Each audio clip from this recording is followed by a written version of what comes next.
ప్రతి sentence subject తో start అవుతుందని, సబ్జెక్ట్ తర్వాత వెర్బ్ ఉంటుంది, వెర్బ్ తర్వాత ఆబ్జెక్ట్ ఉంటుంది. సబ్జెక్ట్ అంటే మనకు I we you they he she డ్రామా అనేది గుర్తుకు రావాలి. వీటిలో సింగులర్స్ అంటే హి షీ డ్రామా, ప్లూరల్స్ అంటే I we you they. Subject తర్వాత వెర్బ్ ఉంది. వెర్బ్ అనేది రెండు రకాలుగా కేటగరైజ్ చేయడం జరిగింది. అది హెల్పింగ్ వెర్బ్ ఒకటి, రెండోది మెయిన్ వెర్బ్. హెల్పింగ్ వెర్బ్ కింద మనం ఏం నేర్చుకున్నాం? Do dash, am is are, has ఆ, has been have been, did, was were, had been, will be, will have been. అదే shall అయితే shall be, shall have been. అదే can అయితే can be, can have been. may అయితే may be, may have been. must అయితే must be, must have been. First will తో నేర్చుకుంటే ఆటోమేటిక్గా మీకు shall, can, may అనేది ఈజీగా మీరు సబ్స్టిట్యూట్ చేయవచ్చు. ఓకే, ఈ హెల్పింగ్ వెర్బ్ తీసుకున్నాం. నెక్స్ట్ మెయిన్ వెర్బ్ కి మూవ్ అయ్యాం. మెయిన్ వెర్బ్ అనేది మెయిన్ గా 4 టైప్స్ గా క్లాసిఫై చేయడం జరిగింది. V1, V2, V3, V4.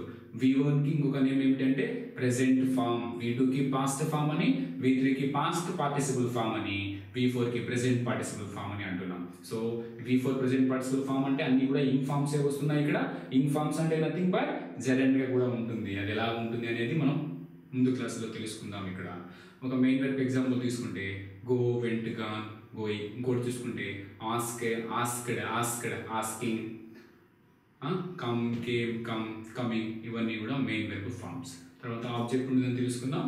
Object subject place లో I we you they he she డ్రామా అయితే ఆబ్జెక్ట్ ప్లేస్ లో వాటి ఫార్మ్స్ ఎలా ఉంటాయంటే ఐ అనేది మీగా, వి ఎస్ గా, యు గానే ఉంటుంది, they them, he him, she her, it గానే ఉంటుంది, రామాగానే అవుతుంది. ఓకే, సో మనం తెలుసుకున్నాం subject plus helping verb plus main verb plus object గురించి. నెక్స్ట్ టెన్సెస్ లోకి మూవ్ అవుతున్నాం. టెన్సెస్ అనేవి మెయిన్ గా 3 టైప్స్ గా క్లాసిఫై చేయడం జరిగింది. Present tense, past tense, future tense. మనం ప్రతి టెన్స్ ని 4 సబ్ టైప్స్ గా క్లాసిఫై చేయడం జరిగింది. మీరు కూడా ఇలాగే నేర్చుకోండి, ఈజీగా గుర్తుంటుంది. ప్రెసెంట్ టెన్స్ లో 4 బ్రాంచెస్ ఉన్నాయి, పాస్ట్ టెన్స్ లో 4 బ్రాంచెస్, ఫ్యూచర్ టెన్స్ లో కూడా 4 బ్రాంచెస్ ఉన్నాయి. Okay, fine. ఈ నేమ్స్ రావాలంటే మీరు ఏం చేస్తారంటే ఇప్పుడు ఈ 4 కీవర్డ్స్ బాగా నేర్చుకోండి. ఆ 4 కీవర్డ్స్ అంటే ఏమిటి అంటే సింపుల్, కంటిన్యూస్, పర్ఫెక్ట్ కంటిన్యూస్. ఇదే ఆర్డర్లో చెప్పండి. Simple, continuous, perfect continuous. Simple, continuous, perfect continuous. So ఇలాగే నేర్చుకోండి. చూడండి, ఇప్పుడు నేను ప్రెసెంట్ టెన్స్ లో 4 టైప్స్ ఉన్నాను కదా. ప్రెసెంట్ అనే వర్డ్ ని ఈ ఫస్ట్ వర్డ్ కి స్టార్టింగ్ లో యాడ్ చేస్తే ఏమంటున్నాం మనం? ప్రిఫిక్స్ అని అంటున్నాం. సో ఈ ప్రెసెంట్ దాని ప్రిఫిక్స్ అయ్యి ఏమవుతుంది? Present simple. సెకండ్ దానికి రండి. Present continuous, present perfect continuous tense. అదే విధంగా పాస్ట్ టెన్స్ కి ఇచ్చేస్తే past simple, past continuous, past perfect continuous tense. Future కి ఇచ్చేస్తే future simple, future continuous, future perfect continuous tense. English లో ఉంటే మొత్తం టెన్సెస్ ఇవే. ప్రెసెంట్ టెన్స్ లో 4, పాస్ట్ టెన్స్ లో 4, ఫ్యూచర్ టెన్స్ లో 4, మొత్తం మీద 12 కైండ్స్ ఆఫ్ సెంటెన్సెస్ ఫామ్ అవుతాయి మొత్తం టెన్సెస్ లో. చూడండి, ఇంకొకసారి రాస్తున్నాను. ప్రెసెంట్ లో 4, పాస్ట్ లో 4, ఫ్యూచర్ లో 4. ప్రెసెంట్ టెన్స్ ఏం లేదు, అన్నిట్లో సింపుల్, కంటిన్యూస్, పర్ఫెక్ట్ కంటిన్యూస్ అనేవి కామన్ గా ఉంటాయి అంతే.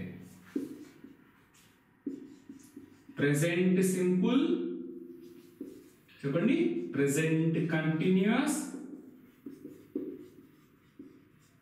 Present perfect continuous.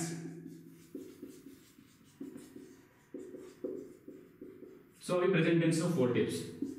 అదే పాస్ట్ టెన్స్ తీసుకుంటే పాస్ట్ టెన్స్ అనేది 4 టైప్స్ గా ఉంటుంది అని చెప్పాము. ఈ 4 కీవర్డ్స్ ఈ పాస్ట్ యాడ్ చేస్తే ఏమవుతున్నాయి ఇక్కడ?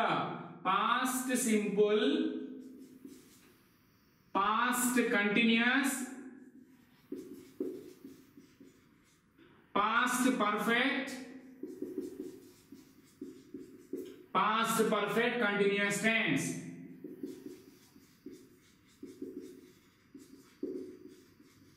అదే విధంగా ఫ్యూచర్ లో కూడా 4 టైప్స్ గా ఉంటాయి. చూసుకుంటే future simple,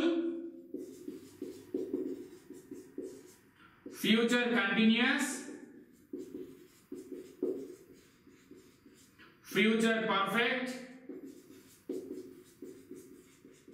future perfect continuous tense.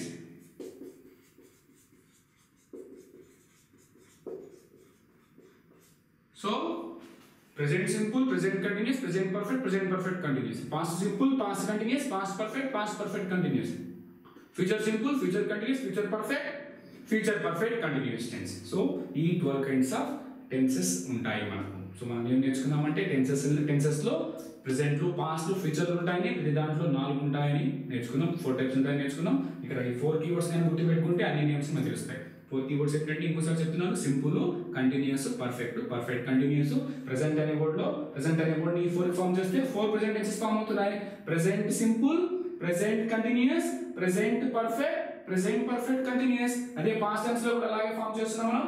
Past simple, past continuous, past perfect continuous tense. అదే విధంగా ఫ్యూచర్ టెన్స్ లో కూడా చూస్తే future simple, future continuous, future perfect continuous tense. ఈ విధంగా మనం టెన్సెస్ ని క్లాసిఫై చేయడం జరిగింది. సింపుల్ గా వాటి నేమ్స్ మనం తెలుసుకుందాం.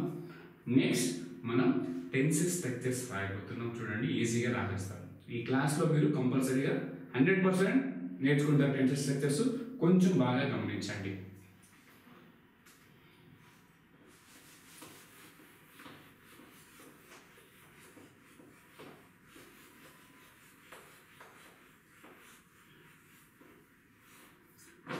చూడండి, ఫస్ట్ రాసాం కాబట్టి present tense, past tense, future tense.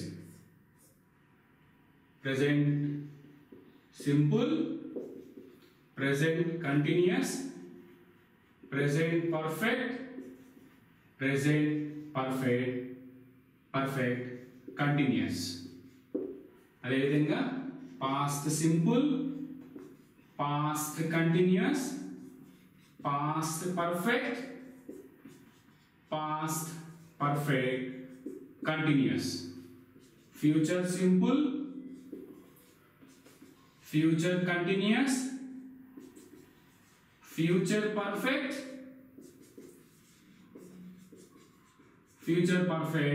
continuous tense. So వీటికి మనము స్ట్రక్చర్స్ రాస్తున్నాం. టెన్సెస్ స్ట్రక్చర్స్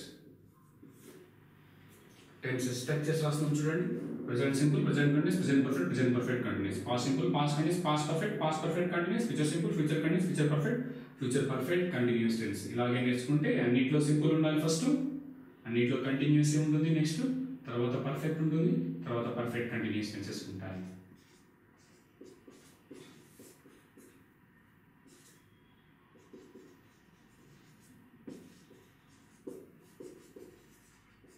చూడండి, ఇప్పుడు జనరల్ ఇంగ్లీష్ సెంటెన్స్ స్ట్రక్చర్ ఏం చెప్పారు ఇందాక?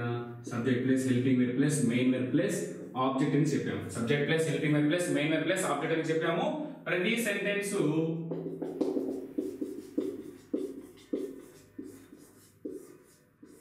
ప్రతి సెంటెన్స్ దేంతో స్టార్ట్ చేయాలి?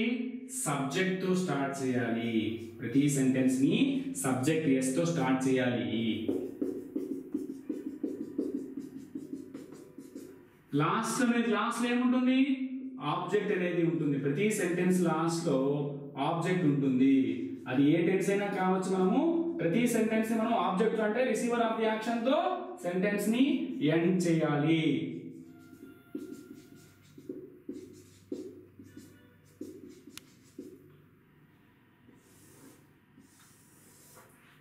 సో సబ్జెక్ట్ కి ఆబ్జెక్ట్ కి మధ్యలో హెల్పింగ్ వెర్బ్స్ మెయిన్ వెర్బ్స్ ఉంటాయని తెలుసు. ఆల్రెడీ మనకు హెల్పింగ్ వెర్బ్స్ తెలుసు. హెల్పింగ్ వెర్బ్స్ నేర్చుకున్నాం మనం ఆల్రెడీ దాకా. Do comma dash, am, is, are, has, have, has been, have been. ఇది ప్రెసెంట్ టెన్స్ లో. Next did, was, were, had, had been. Past tense లో. నెక్స్ట్ ఫ్యూచర్ టెన్స్ లో will be, will have been. ఇది future tense లో. చూడండి, do, does, am, is, are, has, have been, have been, did, was, were, had been, will be, will have been. So ఇవన్నీ కూడా మనం by heart చేయాల్సి వస్తుంది. Note tenses structures రాస్తున్నప్పుడు simple present tense లో simple future simple past tense లో simple present tense లో simple past tense లో నో హెల్పింగ్ వర్బ్ అనుకోండి. కానీ మనకి ఇక్కడ ఏమున్నాయి ఇక్కడ అంటే చూడండి, ఇక్కడ ఇది present tense, past tense, future tense. ఫస్ట్ది సింపుల్, రెండోది కంటిన్యూస్, మూడోది పర్ఫెక్ట్, నాలుగోది పర్ఫెక్ట్ కంటిన్యూస్ ప్రెజెంట్ టెన్స్ లోవి. అదే విధంగా పాస్ట్ టెన్స్ లో చూసుకుంటే simple continuous, perfect perfect continuous. అదే విధంగా ఫ్యూచర్ టెన్స్ తీసుకుంటే simple continuous, perfect perfect continuous tenses ఉన్నాయి. సో మనం టెన్సెస్ స్ట్రక్చర్స్ రాసేటప్పుడు సింపుల్ ప్రెజెంట్ టెన్స్ లో సింపుల్ పాస్ట్ టెన్స్ లో నో హెల్పింగ్ వర్బ్ అనుకోండి. ఎందుకు అనుకోవాలనేది మనం నెక్స్ట్ క్లాస్ లో తెలుసుకుంటాము. నో హెల్పింగ్ వర్బ్ అనుకోవాలి. సింపుల్ ప్రెజెంట్ టెన్స్ లో no helping verb, simple past tense లో నో హెల్పింగ్ వర్బ్. అంటే మనకు present past present continuous start అవుతున్నాయి. Am is are, has have, has been have been, was were, had been, will be, will have been. So simple present tense లో no helping verb. చూడండి ఒకసారి, subject కి object కి మధ్యలో helping verb లు main verb లు ఉంటాయి.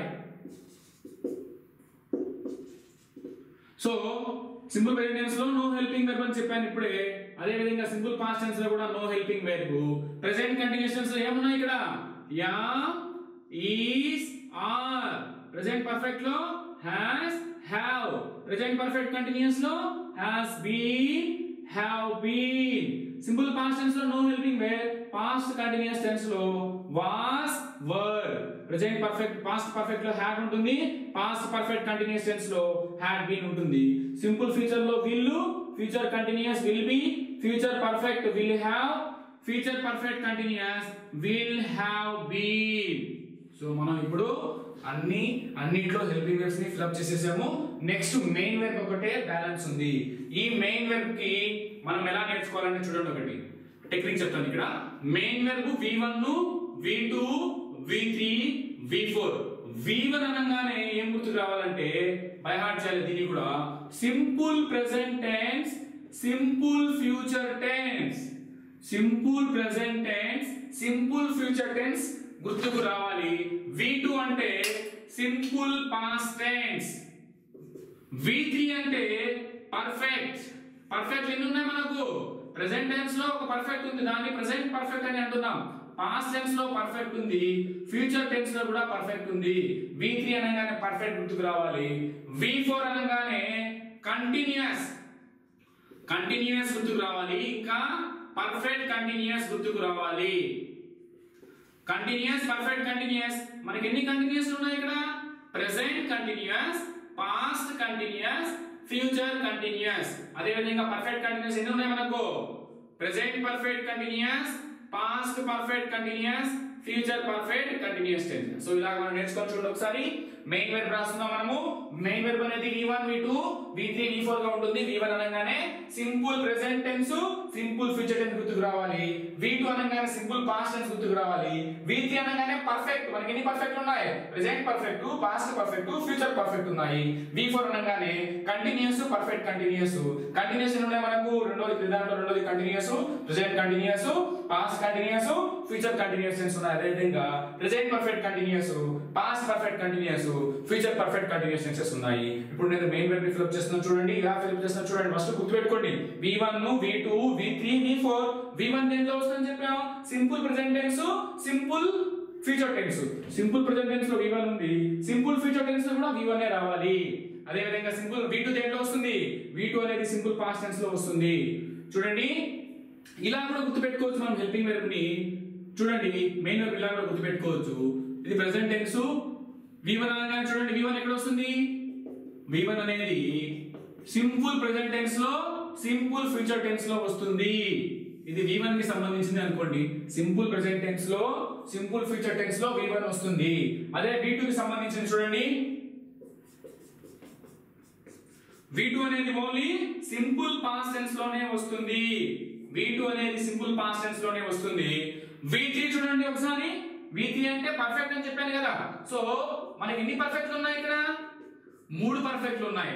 Present perfect, past perfect, future perfect. So మనకు V3 అనగానే present perfect, past perfect, future perfect గుర్తుకు రావాలి. అదే V4 అనగానే ఏం గుర్తుకు రావాలి? V4 అనగానే మనకి ఎన్ని ఉన్నాయి అసలు? చూడండి, V4 అనగానే కంటిన్యూస్ గుర్తుకు రావాలి. ఫస్ట్ మనకి ఎన్ని కంటిన్యూస్ ఉన్నాయి? Present continuous, past continuous, future continuous. ఇంకా ఏం గుర్తుకు రావాలంటే present perfect continuous, past perfect continuous, future perfect continuous గుర్తుకు రావాలి. సో ఇలా కూడా గుర్తుపెట్టుకోవచ్చు వాటిని. V1 simple present tense, simple future tense, V2 simple past tense, V3 perfect present perfect, past perfect, future perfect, V4 అనేది కంటిన్యూస్, పర్ఫెక్ట్ కంటిన్యూస్. కంటిన్యూస్ చూసుకుంటే present continuous, past continuous, future continuous. అదే విధంగా perfect continuous చూసుకుంటే present perfect continuous, past perfect continuous, future perfect continuous లో రాయాల్సి వస్తుంది. చూడండి ఒకసారి. V1 simple present tense, simple future tense, V2 simple past tense. మిగిలింది V3, V4. V3 అనేది థర్డ్ ఫార్మ్ కదా, పర్ఫెక్ట్ గుర్తుకు రావాలి. Present perfect, past perfect, future perfect third one కాబట్టి. తర్వాత V4 ఉంది. V4 వచ్చి present continuous, past continuous, future continuous. Present perfect continuous, past perfect continuous, future perfect continuous tense. So ఈ విధంగా మనం టెన్స్ స్ట్రక్చర్స్ ని ఈజీగా రాసాం. చూడండి ఒకసారి. ఇలా నేర్చుకోవాలంటే subject plus V1 plus subject simple present tense, subject plus am is are plus V4 plus subject present continuous, subject plus has are have plus V3 plus subject present perfect tense, subject plus has been have been plus V4 plus subject present perfect continuous tense, subject plus V2 plus subject simple past tense, subject plus was plus V4 plus subject past continuous, subject plus had plus V3 plus subject past perfect, subject plus had been plus V4 plus subject past perfect continuous tense, subject plus will plus V1 plus subject simple future tense, subject plus will be plus V4 plus subject future continuous, subject plus will have plus V3 plus subject future perfect, subject plus will have been plus V4 plus subject is equal to future perfect continuous tense. So ఈ విధంగా మనం helping webs నేర్చుకోవాలి. Main webs నేర్చుకుంటే ఈ tense structures ని ఈజీగా మనం రాసేయవచ్చు. ఈ టెన్స్ స్ట్రక్చర్స్ వచ్చాయనుకోండి, ఆల్రెడీ మనం చూడండి ఒక దాన్ని ఇస్తున్నాను చూడండి. ఇప్పుడు నేను సబ్జెక్ట్ తెలుసు మనకు, ఒక ఐ అనుకున్నాను సబ్జెక్టు. వెర్బ్ మెయిన్ వెర్బ్ చూసుకున్నాక గో చెప్పాను కదా. So go, went, gone, going. Go V1, V2 went అయింది, గాన్ V3 అయింది, గోయింగ్ అనేది V4 అయింది. చూడండి, I go to school V1 కాబట్టి I subject, go to school. I am is are లో యామ్ వస్తుంది ఇక్కడ. ఐ యామ్ V4 గోయింగ్ అయింది, I am going to school. I have gone to school. I have been going to school. I went to school. I was going to school. I had gone to school. I had been going to school. I will go to school. I will be going to school. I will have gone to school. I will have been going to school. ఈ tense structures ని ఈ విధంగా మీరు by heart అంటే మన helping verbs ని by heart చేస్తున్నాం. ఇక్కడ మెయిన్ వెర్బ్స్ ఎక్కడ ఉంటాయి? V1, V2, V3, V4 ఎక్కడ ఉంటాయో తెలుసుకుందాము. హెల్పింగ్ వెర్బ్స్ ఏవే ఉంటాయో తెలుసుకుందాము. దీనివల్ల మీకు ఈజీగా స్ట్రైక్ అవుతుంది. ఫర్ ఎగ్జాంపుల్ చూడండి, యామ్ ఈజ్ ఉంది. I am going to school 8 tense లో ఉంది sir. I am going, I అనేది సబ్జెక్ట్. ఇక్కడ యామ్ అనేది ఎక్కడ ఉంటుంది? Am is are present continuous tense లో ఉంటుంది. యామ్ ఉంది కాబట్టి ప్రెజెంట్ కంటిన్యూస్. యామ్ తర్వాత ఏముంది? ఇక్కడ గోయింగ్ అనే V4 ఉంది. యామ్ ప్లస్ V4 ఎక్కడ వస్తుంది? Am is are V4 present continuous tense. Present continuous ని పాస్ట్ పర్ఫెక్ట్ లో మార్చండి. I had gone to school. Future perfect లో మార్చండి. I will have gone to school. Simple present tense మార్చండి. I go to school. Simple past tense, I went to school. Future perfect continuous, I will have been going to school. Future continuous, I will be going to school. Present perfect tense, I have gone to school. So ఈ tense structures కానీ mind లో కానీ run అయిపోతే ఈజీగా మనం ఏ sentence మన grammatical గా మనం సక్సెస్ఫుల్ అవుతాం. ఈ టెన్స్ స్ట్రక్చర్స్ ని అందరూ కూడా నేర్చుకోవాల్సి వస్తుంది. హెల్పింగ్ వెర్బ్స్ బాగా నేర్చుకోండి. మెయిన్ వెర్బ్స్ ఎక్కడ ఉంటాయో తెలుసుకోండి. ఈ 2 పాయింట్స్ తెలిస్తే మొత్తం ఈజీగా వచ్చేస్తాయి. హెల్పింగ్ వెర్బ్స్ ఎలా నేర్చుకుంటారంటే do, does, am, is, are, has, has been, have been, did, was, were, have, had been, will be, will have been. Main verbs ఎలా నేర్చుకుంటారంటే V1, V2, V3, V4. V1 అనగానే simple present tense, simple future tense. V2 అనగానే simple past tense. V3 అనగానే perfect, present perfect, past perfect, future perfect. V4 అనగానే continuous, perfect continuous. ఎన్ని continuous ఉన్నాయి మనకు? Present continuous ఉంది, పాస్ట్ కంటిన్యూస్ ఉంది, future continuous ఉంది, ప్రెజెంట్ పర్ఫెక్ట్ కంటిన్యూస్ ఉంది, పాస్ట్ పర్ఫెక్ట్ కంటిన్యూస్ ఉంది, ఫ్యూచర్ పర్ఫెక్ట్ కంటిన్యూస్ టెన్స్ ఉంది. ఈ విధంగా మనం మెయిన్ వెర్బ్ ఫిల్అప్ చేసేసుకుంటే ఈజీగా టెన్స్ స్ట్రక్చర్స్ వచ్చేస్తాయి. ప్రతి ఒక్కరు కూడా ఒక 2-3 సార్లు బయట చేయండి. ఓన్గా రాయడానికి ట్రై చేయండి. అప్పుడు ఈజీగా వచ్చేస్తుంది. సో నెక్స్ట్ టాపిక్ మూవ్ అవుతాం.